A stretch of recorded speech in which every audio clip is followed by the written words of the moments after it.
সাংকেতিক অনুষ্ঠানে আমি যখন যাই। ও শাড়িটা পরে নিলাম, মেকআপও করতে হবে। ও সেফটি পিন তো পরেনি, কোথায় আছে? মাকে বলি, মা কোথায় সেফটি পিন? মেকআপ তো করে দিল। মাকে তো বললাম একটু ফাউন্ডেশন দিতে, না লিপস্টিকটা দিয়ে হালকা একটু, মুখটা কত না ফ্যাকাশে লাগছে। তো ভালো লাগে না চাই, মুখটা একটু উজ্জ্বল লাগছে না, একটু কালো কালো লাগছে, ভালো লাগে না। যাই এবার সাংকেতিক অনুষ্ঠানে। ও তার আগে তো আমি চুড়িও পরেছি।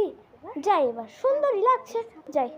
ফুলে ফুলে ঢোলে ঢোলে বহে কি বা মৃত্যুবাই তটিনী হিল্লোলো তুলে কল্লোরে। কি রে, বুঝে গেলাম যে ওই হিল্লোলো তুলে কল্লোরে চলিয়া যায়।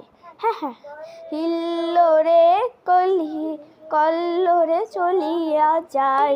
পিককি বা কুঞ্জে কুঞ্জে কুহু কুহু কুহু গায়। কি জানি কিসের লাগি প্রাণ করে হায় হায়। ফুলে ফুলে ঢোলে ঢোলে বহে কি বা মৃত্যুবাই। সবাই তো হাততালিও দিচ্ছে। আমার নাচটা মনে হয় খুব সুন্দর হয়েছে। যাই, সুন্দরী হয়েছে।